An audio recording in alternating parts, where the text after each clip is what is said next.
Hi, I'm Sandi Genovese, and I was going to play a little game of peekaboo with you, but I feel too silly.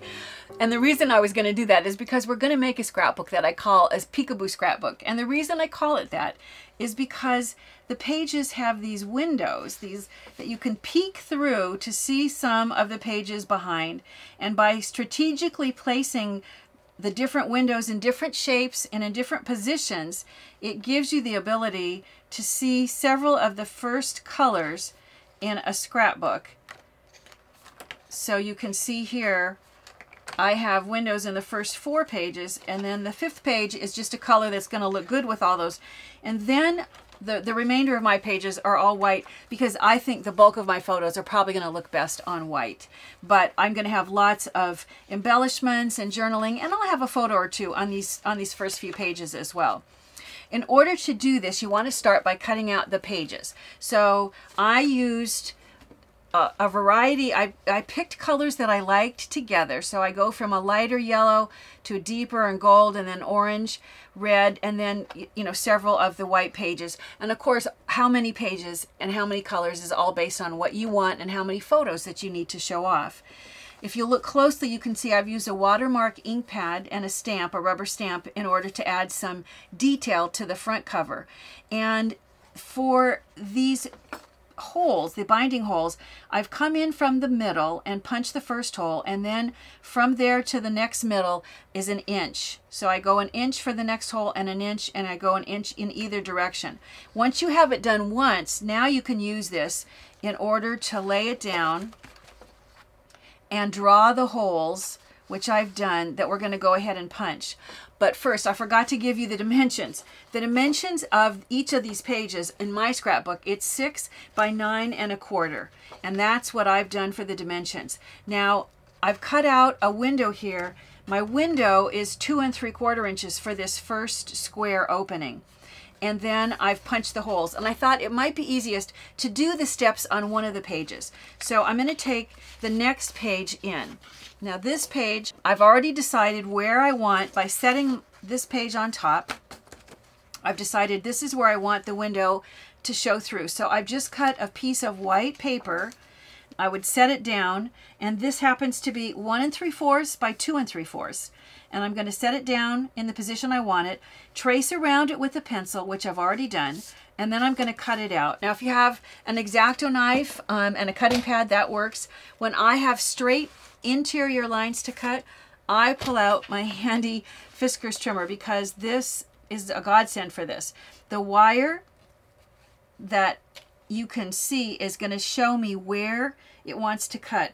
So I'll push this so it's aligned with this edge, which will keep it straight. And then I'm going to start with it way out here so you can see, if you look closely, when that pencil line comes into view, I can just start to see it. I want to stop when the pencil line is directly under the wire, which is right there. Then I'm going to bring up, my blade is in here, so I'm going to bring this up and set it down, and this line here needs to align with my pencil line.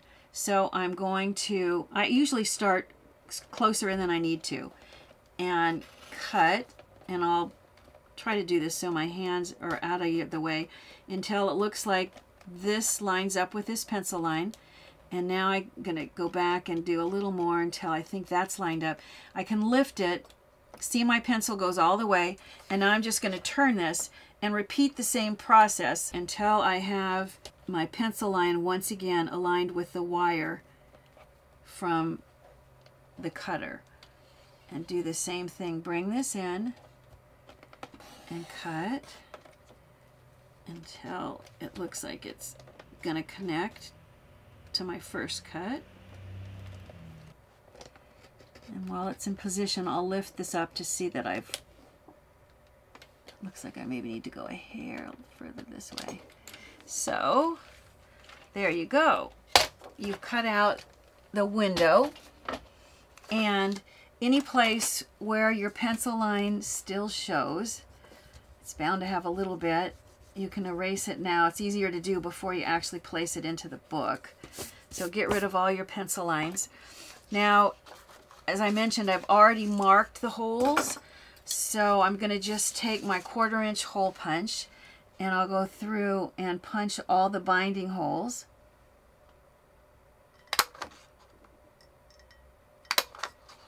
You can erase the pencil lines here, but once you have all the pages together and you have the binding, in my case I'm using bird leg bands, you're not likely to see any pencil anyway, so I very seldom do I bother with that.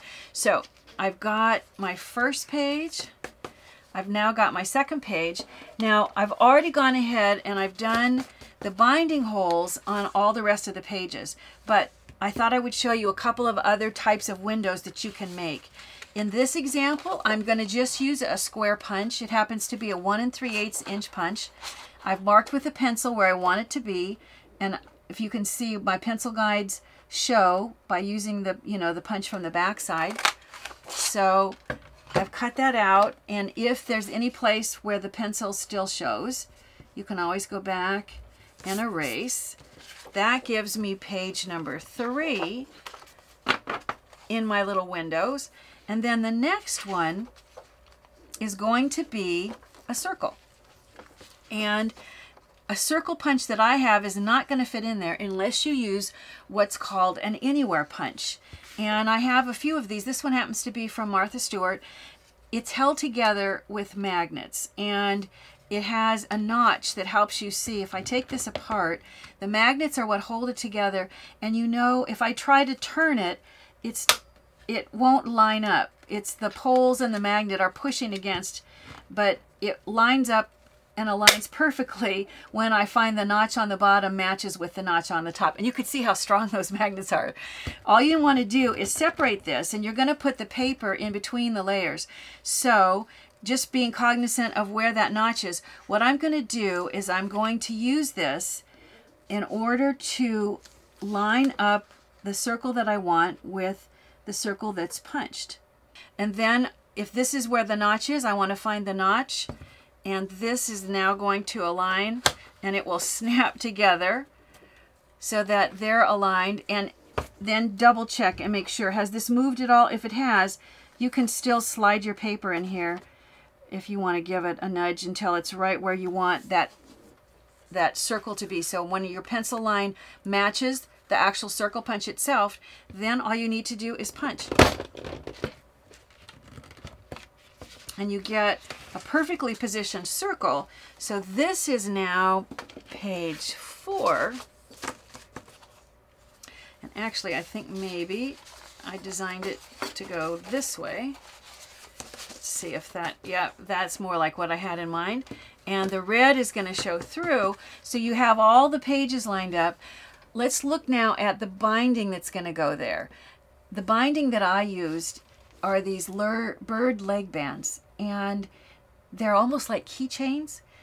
So all you need to do, you've probably seen me use them before, is place them so they go over all the holes. So I'm going to line this up so that this lines up with this hole, and it's over the whole, it goes over the entire stack.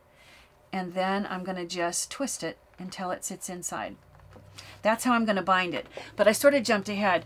There's also some decoration here, and we're not going to get into too much detail because it's stuff that you probably already know how to do, but let me just take you through the steps that I did. I started with brown, and I'm going to place it in this position here. I thought actually the second time around I'm going to move it because I like it a little better down lower, but in order to make patterned paper less expensively, it's very easy to take a tape runner and take your solid paper and then just make your stripes right onto the paper. I would attach that. I went ahead and I added a decorative edge that can go here. Any place where you cover a hole, you just go back in with your hole punch. You can see from the back side any place where a hole is covered so that you can see where you want to cut out from the back. And then the other things that I added are just things like die cut flowers, die cut leaves, in order to give you the finished example you can see here. And then also, of course, you're going to go back in and add all the detail. I've just barely started to add some of the things on the inside, but I'm going to add the photos, the journaling, and the embellishments. It's really going to be fun, and it's cool. You get to catch a glimpse of the first 3 or 4 pages of a scrapbook by cutting out strategically placed windows on each of the pages.